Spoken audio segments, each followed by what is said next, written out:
태초해 주신 음식이 뭘까요? 뭡니까? 네? 생명과. 그 뒤에 생명과 또요.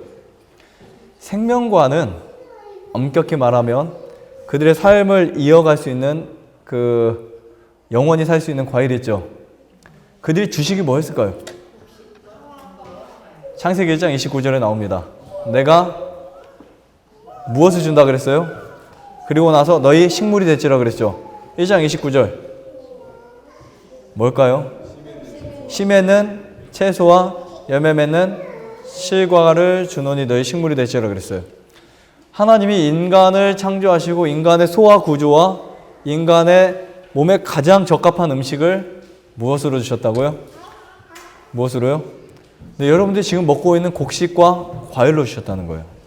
그렇죠?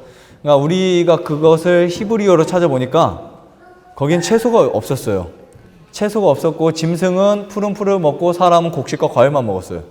너트하고. 그리고 나서 이제 사람이 범죄하고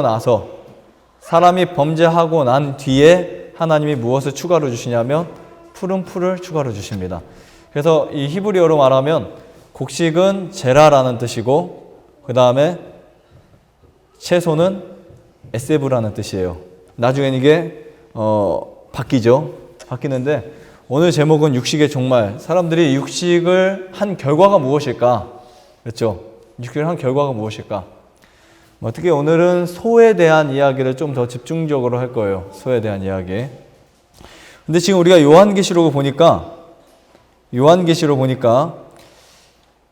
다섯째가 대접을 부었다. 하지만 하나님의 심판이 이 땅에 올 때에 사람들에게 어떤 재앙도 오냐면 가렵고 아프고 종기인데 이 종기는 풀어보면 암이에요. 마지막에 사람들에게 오는 질병의 증가를 성경에 기록하고 있습니다. 질병의 증가를. 특히 제가 저번에 말씀드렸죠. 더운 지역에서 돼지고기를 많이 먹으면 어떤 병에 걸리기 쉽다고요? 문우병 걸리기 쉽다고 그랬죠. 인간의 모든 대부분의 질병은 육식과 관련돼 있어요. 거의 대부분이. 그러니까 이 돼지고기나 소고기, 닭고기 이런 고기의 살 속에 있는 기생충이죠. 이 기생충이 사람에게 그대로 옮겨져요. 그것이 다른 양상의 질병으로. 그런데 학자들이 발견하는 게 있습니다.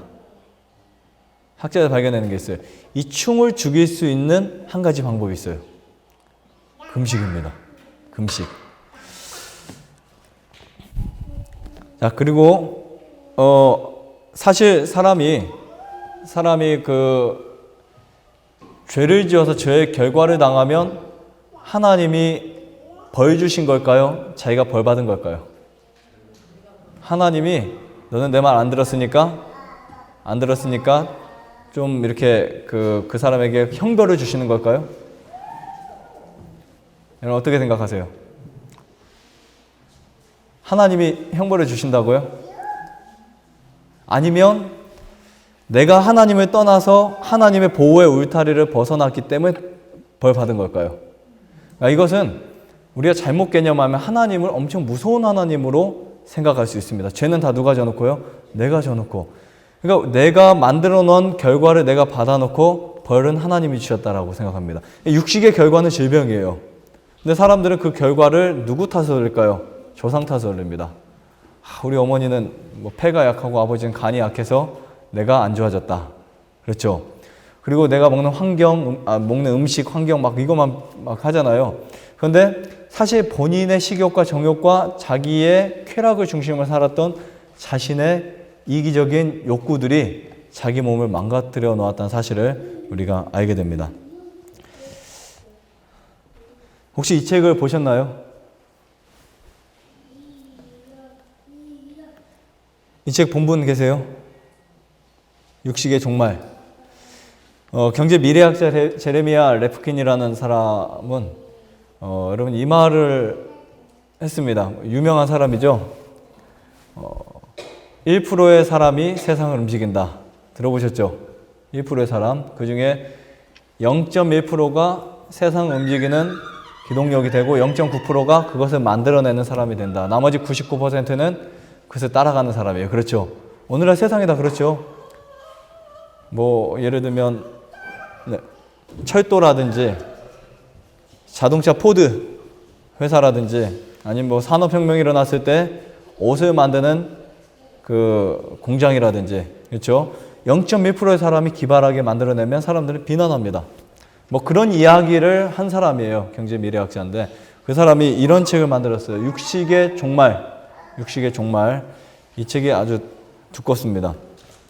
근데 제가 책을 사놓고 몇 년 동안 읽지 못했다가 이번에 말레이 갔다 오면서 비행기에서 6시간 동안 너무 길잖아요. 그래서 이 책을 읽으면서 정리해 왔는데 사실 우리가 뭐 소고기뿐만은 아닙니다. 모든 육식은 사람에게 맞지 않는 식사법이에요. 그리고 사람의 구조와도 맞지 않고 사람의 그 도덕적인 그리고 사람의 어떠한 영적인 부분에 전혀 맞지 않는 부분이라는 것을 우리가 알 수 있습니다. 우선은 여기 보시면 한번 보세요. 지구상의 소의 개체수가 얼마라고 했어요? 얼마예요? 지구상의 소의 개체수가 12억 8천 마리. 어마어마하죠? 그렇죠? 소의 사육 면적을 보면 전 세계 토지의 24% 돼요. 우리가 이제 참 놀랄 만한 이야기들을 오늘 여러분들이 보게 되실 거예요. 하나님이 육식을 허락은 하셨습니다.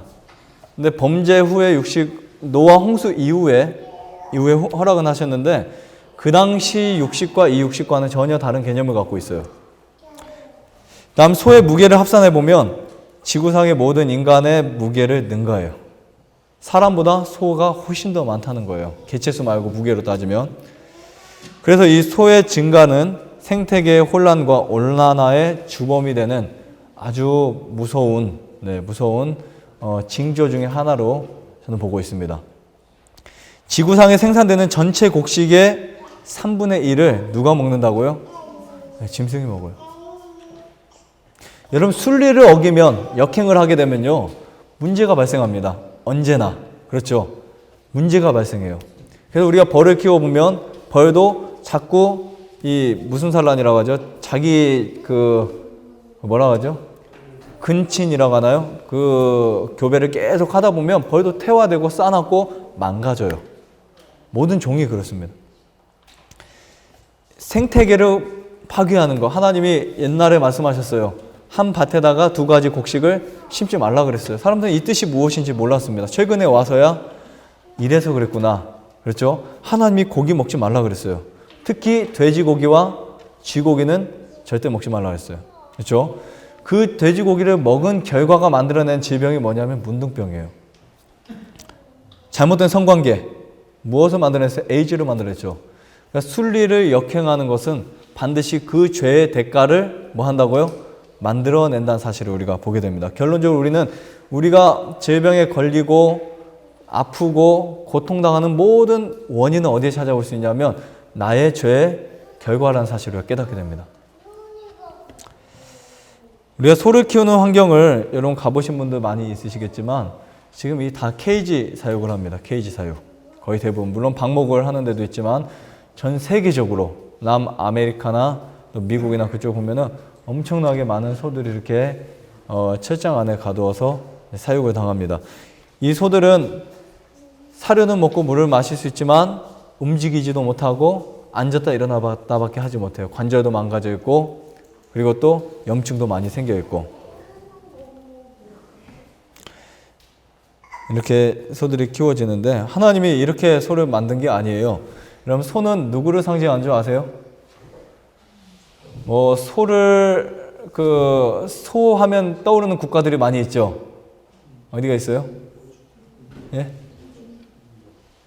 인도, 영국, 스페인. 그렇죠. 스페인 같은 나라도 소를 남성의 상징. 그렇죠. 많은 국가들이 소를 상징하고 있는데 성경에 나타난 이 소, 예수님을 상징합니다. 이 소는 겸손하고 봉사적이고 그렇죠. 무화적인 이러한 정신을 따라서 예수님, 인간으로 오신 예수님을 상징해요. 마가복음에 나오죠. 종의 종으로. 그렇죠. 그래서 이 소의 진정한 의미와 소를 하나님 창조하신 목적들과 여러 가지 방향을 틀리게 사람들은 소를 도살장에다가 갖다가 도살을 시켜가지고 먹는데, 그럼 이 소에 대한 이 개념 자체가 사람들이 굉장히 이렇게 바뀌어 가고 있어요. 근데 문제는 뭐냐면, 이 소고기는 그래도 옛날에 레위기를 보면, 하나님이 육식을 하라고 하실 때 레위기를 보면 정한 음식과 부정한 음식 두 가지가 나눠져 있죠. 정한 음식과 부정한 음식이 나눠져 있는데, 그 정한 음식 중에 하나로 뽑혔던 고기였어요. 자, 그러면 정한 음식을 여러분은 어떻게 판단될 수 있을까요? 어떻게 판단될 수 있죠? 레위기 11장을 보시면, 네, 되새김질하고 그리고 굽이 갈라진 짐승은 정한 고기고, 그 다음에 되새김질 하지 않은 짐승들은 정한 깨끗하지 않은 고기로 알려져 있죠. 우리가 소를 키우는 데 가서 이렇게 관찰을 쭉 해보면요, 짧은 시간 동안 최고의 무게를 만들어내기 위해서 무엇을 사용한 줄 아세요? 호르몬과 성장 촉진제를 사용합니다. 그래서 이제 귀에 주사를 놓기도 하고, 혈액을 이제 통해서 이 호르몬 수치가 2~3배 이제 올라가는데 엄청나게 빠르게 성장을 해버리죠. 이 호르몬제는 체중의 20%까지 이제 증가를 시키고요. 그 다음에 이것이 사료에 첨가되는데 첨가물이 5%에서 20%까지 엄청난 양입니다. 근데 문제는 뭐냐면 이 사료가 문제예요. 그죠? 거의 사료는 제초제로 범벅여진 콩과 옥수수로, 또 유전자 GMO로 만들어진 콩과 옥수수로 주 원료를 이제 만들어내고, 그 곡식을 다 어떻게 해요? 탕 나거나 썩지 않기 위해서 막 살균제를 엄청나게 쏟아붓니다. 그것을 누가 먹어요? 소가 먹죠. 살충제는 예를 들면요, 이 소를 키우는 사람들이 소 위에 파리나 날파리들 날아다니잖아요. 그럼 소가 그것을 쫓아내죠. 귀나 이렇게 흔들면서. 그것도 에너지 낭비래요. 그래서 거기에 못 오게 살충제를 막 엄청 쳐버립니다.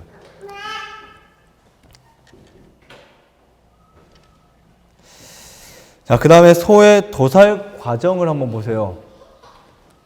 일명 소의 해체 작업이라고 하는데, 이 도살 엄청나게 끔찍합니다. 사실은 살아있는 소를 죽이는데, 이 죽은 소와 살아있는 소 이렇게 또 분리를 시켜가지고, 그렇죠, 도살을 시키는데, 예전엔 로라 있죠. 로라로 가운데 짐승을 넣고 그냥 이렇게 직사시켜버립니다. 아주 옛날에는 머리를 때려서 죽였죠. 최근에 도살장의 어떤 기술이나 기구들이 발전하면서 사람들이 이 도살을 하면서 고기를 막 이렇게 만들어내요. 근데 한 공장에서 5개의 절단기에서 하루 도살되는 소의 숫자가 1884년경에는 80마리가 되었는데 1894년 10년 후에는 1200마리가 늘어났어요. 엄청나죠?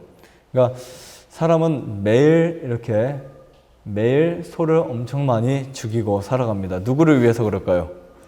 누구를 위해서요? 여러분들의 입맛을 위해서, 식욕을 위해서 정말 비참하게 소를 죽입니다. 근데 이 소가 치료봉사라는 엘렌 G. 화이트이 쓴 책을 보면, 제가 그 책을 여러 번 읽어봤는데 그 내용 중간에 이런 이야기가 나와요. 소가 도살장으로 가는 동안 무엇을 품어낼까요? 네, 독소를 품어내요. 독소를 품어냅니다. 그 독이 최고 절정에 올라왔을 때 사람은 죽여서 먹는 거예요. 사실 어떻게 보면 이런 표현이에요.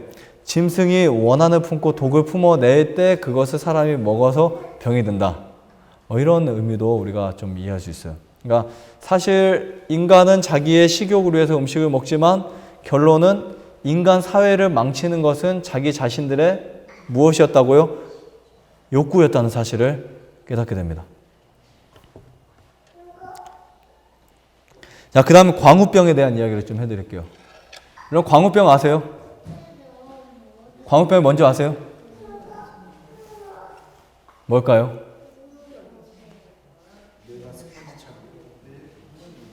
근데 구멍이 나는데 그렇게 되면 어떤 결과가 일어나죠? 어떻게 돼요? 그럼 광우병 생긴 소 보셨어요? 어떻게 되죠? 이게 소의 뇌, 사람의 뇌죠. 근데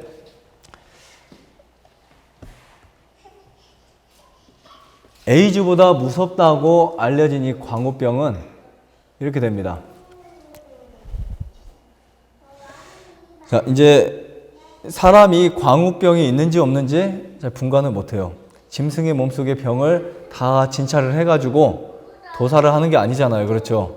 근데 이제 그거를 도사를 해놓고 뭐 등을 뭐 어디 무슨 살을 벗겨서 안 먹으면 광우병 안 걸린다 이렇게 말하는데, 사실 앞으로 이 짐승의 이 소의 질병이 사람에게 옮겨질 확률이 뭐 거의 뭐 엄청 많이 있습니다. 근데 이 가공을 하고 또 그것이 우리가 이제 뭐 예를 들면 소가 들어가지 않는, 돼지나 소가 들어가지 않는 그 제품들이 거의 없어요. 여러분, 그렇죠? 뭐 예를 들면 약이나 화장품, 그 다음에 또 스테이크, 햄버거, 라면 스프, 뭐 젤리, 쇠고기국 뭐 이렇게 식당 가서 먹으면요. 근데 이런 것들이 이제 그 짐승이 먼저 프레온에 감염이 돼버리면 그 감염을 가지고 그대로 도살되고 죽은 고기를 먹게 되면 사람이 그것을 먹었을 때 인체에 영향을 끼칠 수가 있어요. 여러분들 혈액이 문제가 생기죠. 그 혈액에 문제가 생기면서 뇌에 그 여러분들의 뇌가 스펀지처럼 이제 구멍이 날 수 있습니다. 그렇게 되면 이 광우병에 걸린 소는 미친 거예요, 사실. 그러니까 소가 정신없으면 사람도 막 받고 포악해지고요. 보셨죠? 그 소가 막 싸웁니다. 그리고 자기 머리를 막 박아서 피를 내고 막 그냥 그 큰 덩치에 정신을 돌아다녀요. 광견병도 그렇죠. 개가 미친 거죠. 그러면 그 광우병이 사람에게 왔다라고 하는 이 병을 우리는 야코병이라고 이제 말하는데, 자, 이 무서운 이야기는 뭐냐면 이 그 균에 감염이 되면 당장은 나타나지 않을 수도 있어요. 그렇죠? 내가 오늘 소고기를 먹었는데 그게 광우병의 고기입니다. 그런데 그것이 프레온에 그 감염된 것이 내 몸에 들어왔는데 당장 나타나지 않았다가 언제 나타날 수 있을까요? 장복 기간이 엄청 길 수도 있어요. 10년, 20년, 30년, 40년, 50년. 그러다 보니까 막 갑자기 나타나고 사람이 이상해져서 병원 가면 아, 이 사람 광우병이다. 이런 진단을 받기도 하는데요. 우리나라도 생겼을까요? 우리나라도? 그럼 우리나라도 생겼었나요? 1986년 영국에서 처음으로 발견된 이 광우병은 1990년대 7,000곳에 축산해서 16,000마리의 소들이 감염되었어요. 적은 양이 아니죠. 그래서 한동안은 영국에서는 소고기를 거의 안 먹은 적도 있었어요. 그 책이 있습니다. 소가 미치다니. 이 책이 있어요. 좀 오래된 책인데 보셨어요? 혹시 녹색깔로 된 소가 미치다니 이 책이 있는데요. 그 책을 보면 영국의 역사 속에서 소고기를 거의 먹지 않았던 때가 있었습니다. 이 광우병 때문에.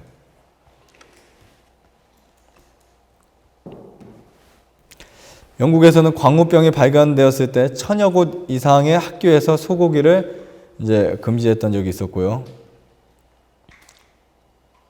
여기 보면은 청주에서 야코병 의심한 자도 발견됐었는데, 뭐 광우병이 우리나라뿐만 아니라 세계적으로 이제 만약에 엄청나게 확산된다 하면요, 이거는 인간에 대항한 최고의 뭐라고 할까요? 최고의 질병, 최고의 저주라고 여러분 보실 수 있습니다. 암 뭐 이런 것보다 훨씬 더. 자, 그 다음에 소 백혈병 바이러스 들어보셨어요? 이 백혈병 바이러스는 미국 전체 농가의 60%의 소에서 축사에서 발견됩니다. 그런데 이 BLV의 항체가 백혈병 환자에게 똑같이 발견되었어요. 백혈병 환자분들이 소고기 먹으면 절대 안 됩니다. 근데 이 항체가 인간에게 암을 유발시킨 RNA의 종양 바이러스와도 아주 밀접하게 연결되었다는 것도 발견이 됐어요. 그래서 지금은 뭐 소고기, 닭고기 여러분들이 정한 좀 정한 고기, 좀 깨끗한 고기 있잖아요. 그런 고기를 막론하고 어떤 고기도 인간에게 안전하지 않은 시대예요. 그렇죠? 그 때문에 그 150년 전에 엘렌 지 화이트 이런 말을 했죠. 앞으로 얼마 안 가면 인간에게 고기는 안전하지 못할 때가 오고 있다 그랬어요. 뭐 계란, 우유, 그다음 또 뭐가 있어요? 그럼 뭐가 있어요? 우리 지사님 어떤 고기가 있어요? 무슨 고기요? 닭고기? 돼지고기는 옛날부터 위험했고요. 소고기, 특히 바다 물고기들, 생선, 그렇죠. 이런 고기들이 한 해가 지나면 지날수록 여러분들의 건강에 문제를 일으키는 그 상황들이 더 커지게 됩니다. 소떼의 천국. 사실 좋은 일은 아닙니다. 소가 많아질수록 사람이 버틸 수 있는 확률은 비교적 적어집니다. 문제예요. 다시 말하면 소가 많아질수록 굶어 죽는 사람은 훨씬 많다는 거죠. 지금 문제가 뭐냐면 글이 좀 작죠. 전 세계 소의 개체수가 계속해서 늘어나고 있다는 거예요. 늘어나고 있는데 1년간 소 한 마리를 키울 수 있는 초원이 1.5에서 15에이커나 필요합니다. 환경이 좋은 곳은 1.5에이커, 그 다음에 환경이 나쁜 곳은 15에이커. 특히 오스트레일리아는 소가 사람 수보다 40% 이상 많아요. 소의 국가죠. 남미, 아르헨티나, 브라질, 파라과이, 우루과이 이런 데는 인구의 개체수와 소의 개체수가 비슷합니다. 미국은요, 1억 마리의 소, 다시 말하면 전 세계 22%가 되고 아프리카는 43%, 러시아 18%, 아르헨티나, 브라질 5%, 유럽 10%. 이 정도의 소의 개체수가 엄청나게 많아졌어요. 1인당 미국인들은 소고기를 35kg 1년에 소비하고요. 햄버거를 7세 이전에 일주일에 소비량이 2개인데 7세 이후에는 일주일에 6개나 된다고 합니다. 근데 이게 엄청 심각한 이야기들이에요. 햄버거 안에 다 들어있죠. 전 세계적으로 다 그래요. 일본, 대만, 한국, 전 세계적으로 소고기의 소비량이 이제 늘어나고 있는데, 자, 문제는 어디 있냐면 곡물에 있다는 사실을 우리가 보게 됩니다. 곡물. 그렇죠. 그러니까 1984년 이후로 곡물 생산량이 점점점 떨어지고 있어요. 그러니까 이제 농업 위기가 생겼죠. 여러 토양 침식이라든지 산성비, 오존층 감소, 대기 오염, 산림 감소, 온실 가스 축적. 그렇게 되면서 점점 농토가 망가지고 있잖아요. 그렇죠? 여러분, 이 땅이 망가지면 땅 속에 있는 영양 성분도 파괴되기 시작해요. 그렇죠? 그러다 보니까 사람이 먹는 그 음식 자체가 그 여러 가지 미량 원소라든지 이런 중요한 미네랄이나 기타 무기질들이 점점 사라져 가니까 사람이 좋은 음식을 골라 먹기 힘든 거예요. 그래서 우리가 무슨 음식을 계속 찾고 있어요? 농사 짓고 있어요? 유기질. 그렇죠? 유기농 음식을 먹잖아요. 겉으로 볼 때는 탐스럽고 보암직하고 아주 가치 있어 보이는 그 음식이, 그 과일들이나 그 야채가 사람의 몸에 트러블을 만들어냅니다. 그래서 기형아가 많이 생기고 질병이 많이 생기고, 우리나라도 문제예요. 우리나라 대부분의 토양이 망가지고 있어요. 토양이. 그 망가짐에 따라서 사람의 질병은 비례적으로 더 많아지고 있습니다. 특히 백혈병, 암, 심장병, 직접적인 것은 아이들이 제일 문제예요. 아토피 아이들이 엄청나게 늘어나고 있다는 사실. 왜냐하면 아토피는 토양과 관계가 돼 있어요. 그러니까 면역력을 떨어뜨리는 음식을 먹다 보면 장 문제, 신장 문제, 간 문제가 생기면서 피부에 트러블이 생깁니다. 그래서 나섰다가도 또 그런 음식을 먹게 되면 다시 돌아간다는 거예요. 사람은 결론적으로 평생 어떤 음식을 먹어야 돼, 사실은 하나님이 지정한 음식을 먹어야 된다는 사실이 요즘 시대는 더 여러분들이 느끼실 거예요, 피부로. 그러니까 암 완치되었다가도 사람들이 그냥 또 일반 생활을 하면 어떻게 되죠? 다시 재발되고 돌아가신 것들 많이 보잖아요. 왜냐하면 지금 우리가 먹는 음식의 부분이 더 좁혀져 가고 있어요.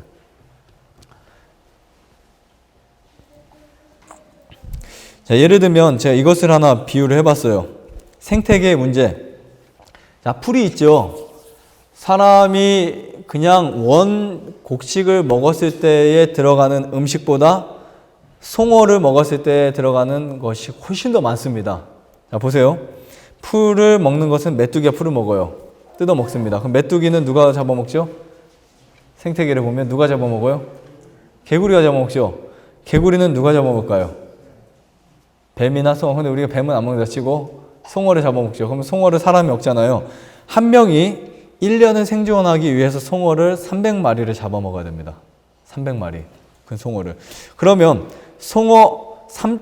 이 300마리가 1년을 살기 위해서는 개구리 9만 마리를 잡아먹어야 돼요. 반대로요. 개구리 9만 마리가 메뚜기 몇천 마리 잡아먹어야 될까요? 우리 현주 씨? 몇천 마리요? 네? 2,700만 마리. 어마어마하죠. 그럼 2,700만 마리가 풀을 뜯어 먹으려면 몇 톤을요? 몇 톤이요? 100톤. 그러면 여러분들이 1년을 먹어야 되는 풀은 송어 300마리가 결국은 100톤의 풀을 먹는 거나 마찬가지예요. 이해하시겠죠? 그러니까 이런 생태계의 그 문제가 우리가 소로 갖다 놓으면 엄청난 문제, 비효율 에너지를 만들어낸다는 거예요. 1kg의 소를 만들기 위해서, 고기를 만들기 위해서는 사료 10kg가 필요해요. 사료 10kg.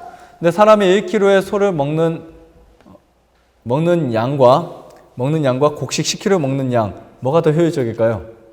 1kg를 가지고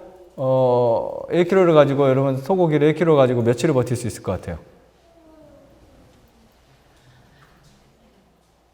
며칠을 버틸 수 있을 것 같아요? 1kg를 가지고 한 끼면 될까요? 두 끼? 근데 사료를 우리가 곡식으로 치면요. 곡식 10kg를 가지고 얼마나 버틸 수 있을 것 같아요? 쌀 10kg를 가지고 며칠 먹을 수 있을 것 같아요? 쌀 10kg. 밥을 해서 드시면 3일? 3일을 먹는데요. 이건 10kg. 1년에 여러분 혼자 뭐 80kg 먹는다 하면요. 그렇죠. 엄청 먹잖아요. 80kg 나누기 365 하면 원료에서 1kg 소고기를 얻기 위해 생산되는 사료는 11%에 나머지는 다 낭비된 상태입니다. 그렇죠.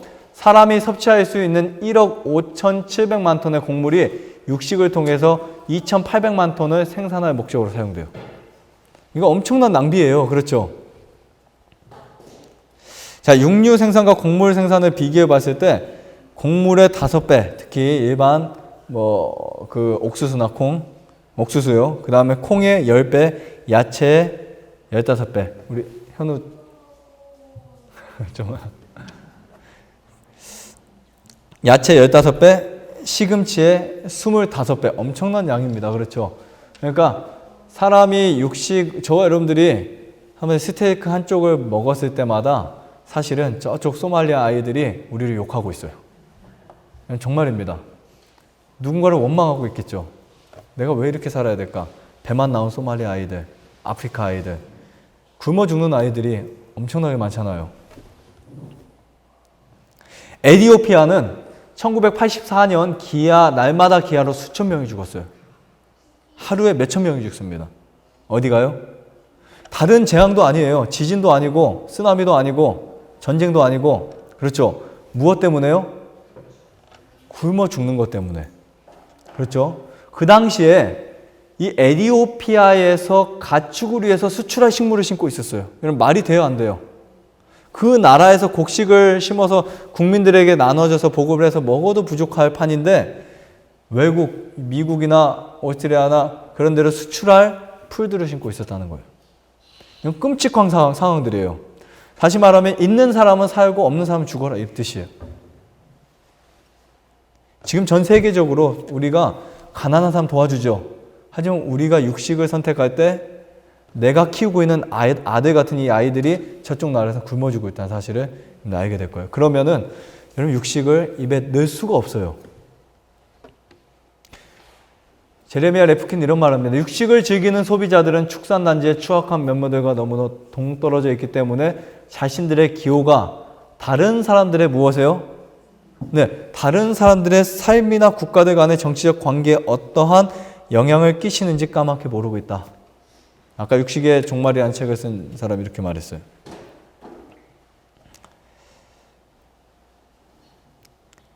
뭐 요즘에 단식을 많이 하지만 옛날에는 단식하면 다 하나님을 위하거나 영적인 일을 위해서 했지만 요즘은 건강을 위해서 하잖아요. 특히 다이어트. 그렇죠? 어떤 나라는 굶어 죽고 있고 어떤 나라는 살 빼느라고 비만이 병으로 질병 코드로 만들어졌어요. 과체중 때문에 전 세계가 지금 문제가 생겨 있어요. 1917년에 아주 흥미로운 데이터를 제가 가져왔는데요. 독일에 의한 덴마크 그 전쟁에 피해가 있었잖아요. 그렇죠? 그때 식량 위기를 극복하기 위해서 이 덴마크 정부에서 육식을 싹 끊게 하고 무엇을 주었을까요? 육식을 끊게 하고 감자와 뭐 보리나 옥수수 이런 것을 먹게 했어요. 300만 명이 갑자기 하루아침에 채식주의자가 되어버렸어요. 300만 명, 국가적 전체 다. 그랬는데 배급 실시 이후에 쭉 관찰해 보니까 질병의 34%가 감소돼 버렸어요. 그래서 사람들이 육식을 하면 질병이 생기는구나, 많아지는구나. 육식만 안 해도 질병이 이렇게 30%나 감소됐다는 사실을 보면 엄청난 데이터예요.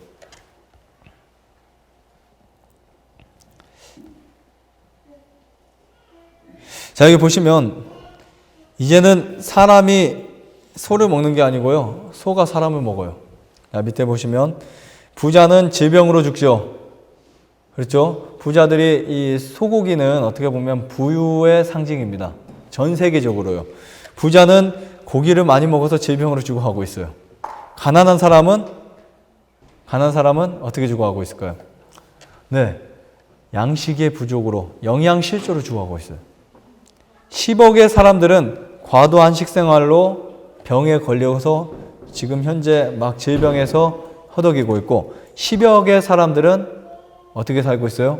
영양실조에 의해서 죽어가고 있다는 사실을 우리가 깨닫게 됩니다. 그래서 41개 개발도상국들은 더 계속해서 빈곤해지고 있어요. 물 부족에, 곡식 부족에, 그렇죠?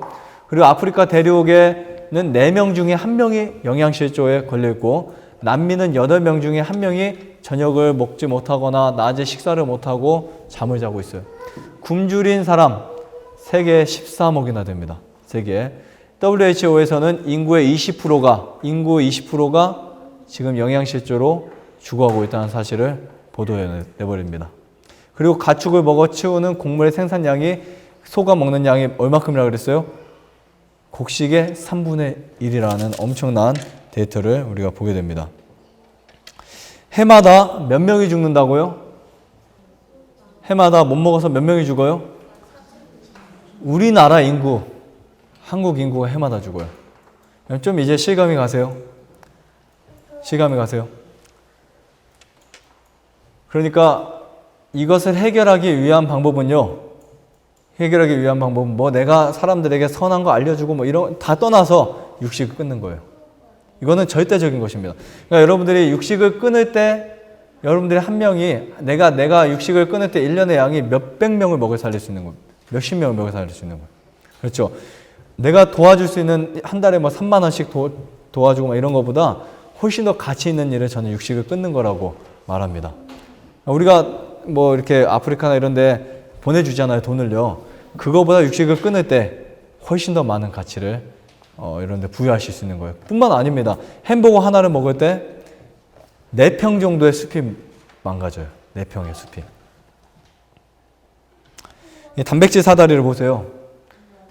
단백질 사다리를 보면은 맨 밑에 개발도상국은 닭과 게르지만 그 밑에 빈민국은 거의 뭐 기아 면역 질병이지만 맨 위에는 선진국들이 이제 소고기를 먹는데 어쨌든 이러한 잘못된 사다리의 형성은 인류를 망가뜨리고 있다. 인류는 자신도 모르게 계속 질병과 싸우고 있어요.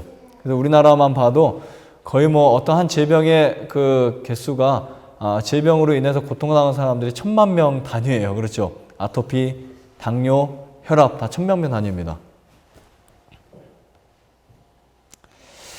자, 마지막으로 육식의 종말은 무엇일까?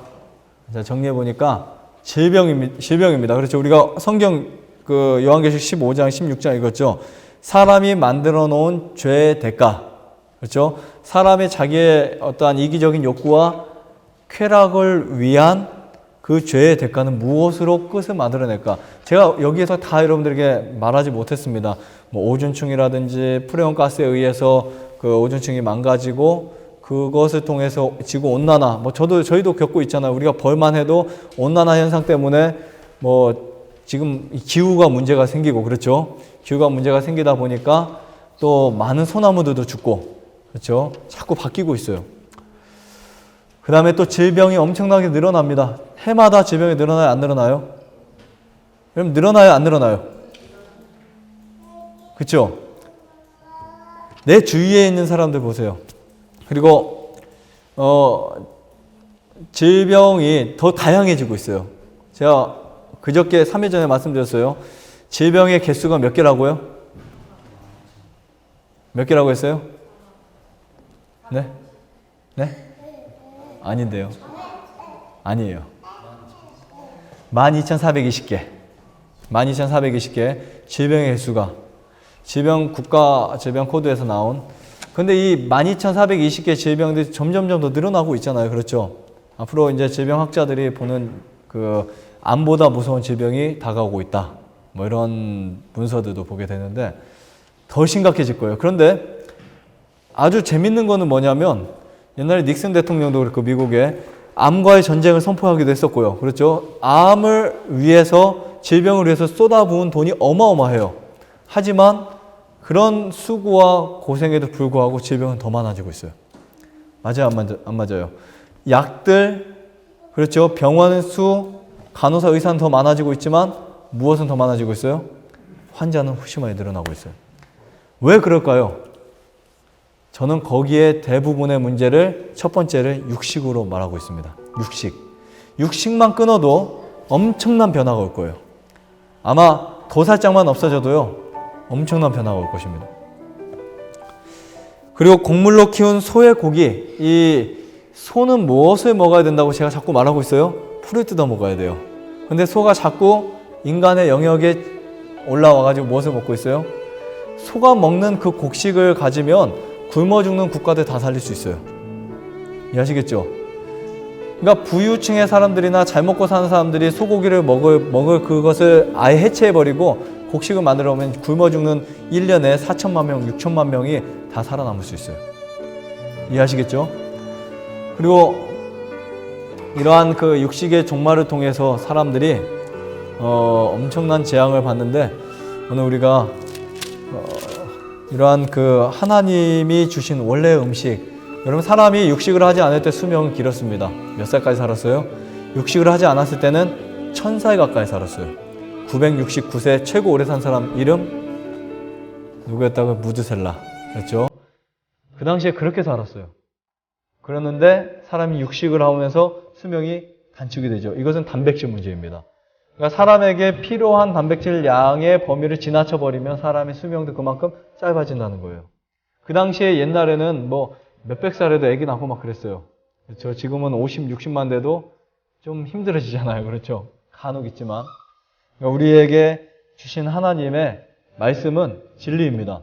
그 말씀이 진리이기 때문에 2000년 전, 4000년 전, 6000년 전에 있었던 말씀도 지금과 적용해 보니까 뭐예요? 같다는 거예요. 뭐 이런 것이 없습니다. 세상에.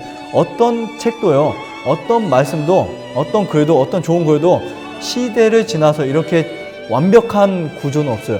하나님이 성경을 기록하실 때 이건 사람의 설명서예요. 완벽한 설명서입니다. 무엇을 먹어야 되는지, 어떻게 입어야 되는지, 어떻게 말해야 되는지, 어떤 관계를 가져야 되는지, 어떤 생각을 해야 되는지, 사람의 행동, 사람의 음식, 사람의 환경, 모든 것을 말해주는 게 성경이에요. 그래서 성경을 여러분들 확실히 이해하시면 우리의 삶의 변화가 옵니다. 그래서 다른 사람보다 앞서갈 수 있는 방법은 성경을 읽으시면 돼요. 다른 사람보다 훨씬 더 앞서갈 수 있습니다.